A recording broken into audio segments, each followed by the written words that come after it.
Well, hello, class, and welcome to week 5 of Teaching the Scriptures from Moody Bible Distance Learning. This is your fearless leader, Professor Jeff, and I wanted to tell you that I will be grading your assignments from last week, today and tomorrow, and hopefully have them done by tomorrow night. And I want to tell you a little bit about what's going on this week, but I want to kind of get to something that I think is very important. So, this week, you're going to have a discussion board about storytelling. So here's the question. Should sermons have stories? Should a 40-minute sermon have one story, 5 stories, 10 stories? Can stories inhibit the process of a sermon? Can it help it? You're going to be talking about this, and I'm going to play my hand here. I'm a storyteller. When I teach, I use a lot of stories. I have stories and stories and stories inside of my brain. But I've heard speakers that used way too many stories, and I've also sat through 50-minute sermons that didn't have any stories. So I want to hear your thoughts about this and your experiences with this. You also will have your educational technology flyer is due this week. You're going to be continuing with the look and the took and the closing. So you're going to be doing that paper, and you're going to be just filling out the look and the took and the closing. And you're going to do 1,000 pages, 1,000 pages, sorry, woo! Some of you are like, whoa! 1,000 words, and you're going to continue on with your verbatim script of your lesson. And remember, the look and the took and the closing, powerful closing. I want to see you land the plane. That's really what I'm looking for. I want to see you land the plane.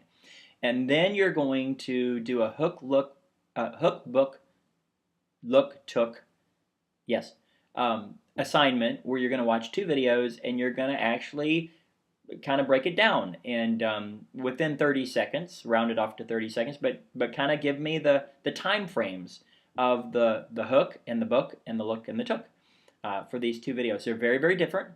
One of them's a little longer, so make time to watch the whole thing, and it's better if you watch it the whole thing at one time. And I believe that's all for this week. You do have some reading. The Allison book, you'll continue with that with challenge, how to challenge and how to Jesus challenge. I know Bill, I've known Bill Allison for a long time. I would encourage you to go to Cadre International Ministries and just kind of check out what they got going there to kind of familiarize yourself with that ministry. And then Chapel, you're going to read chapter 8 and you're going to talk about application. And I know it's about sermons, but it's going to be applicable to us too. Applicable. So, okay, that's out of the way. If you have any questions about any of that, please email me, please.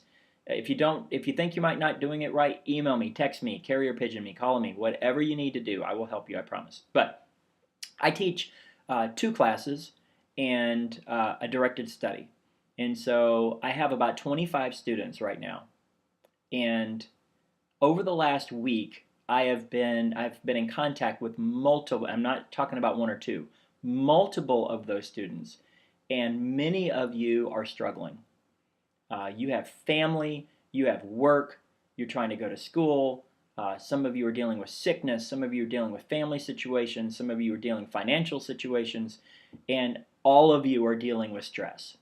And so as a counselor, a counselor and a pastor, my heart has hurt for you guys this week as I've prayed for you and as I've read these emails and interacted with you.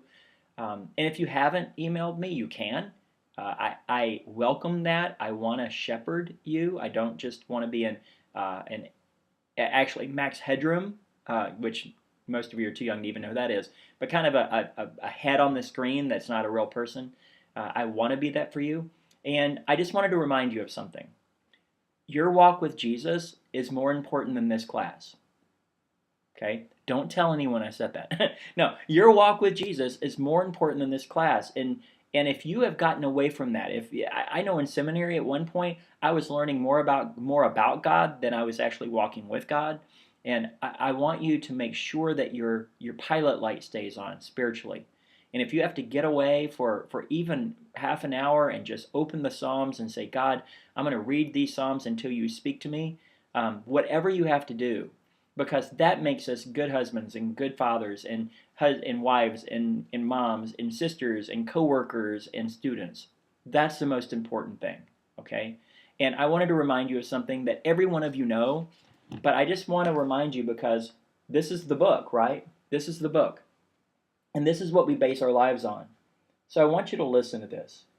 It says this: At that time Jesus declared, I thank you, Father, Lord in heaven and earth, that you have hidden these things from the wise and understanding and revealed them to little children. Yes, Father, for such was your gracious will. All things have been handed over to me by my Father, and no one knows the Son except the Father, and no one knows the Father except the Son, and anyone to whom the Son chooses to reveal him. Come to me, all who labor and are heavy laden, and I will give you rest. Take my yoke upon you and learn from me, for I am gentle and lowly in heart, and you will find rest for your souls. For my yoke is easy, and my burden is light. So, when the times of stress comes, and they will, they always will. When the times of stress comes, where do you run? Okay, some of us, I've been teaching a long time. Some students run to perfection. They have to make the A. Some students run to margaritas. Seriously, some students run away from their responsibilities and try to pretend they're not there. I want to encourage you, run to Jesus with your stress. That's the first thing. Run to Jesus with your stress. And then the second thing is, what helps you? Not me, not anyone else. What helps you with stress? What is the thing that works? Okay? For me, there are times where I just have to put my headphones on and I have to go for a run.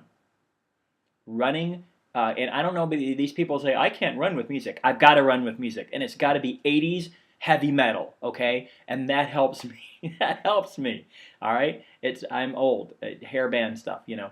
And so that helps me de-stress. What do you have in your life that helps you de-stress? Okay, so run to Jesus and find that thing that helps you. Take his yoke upon you. He will carry you. Okay?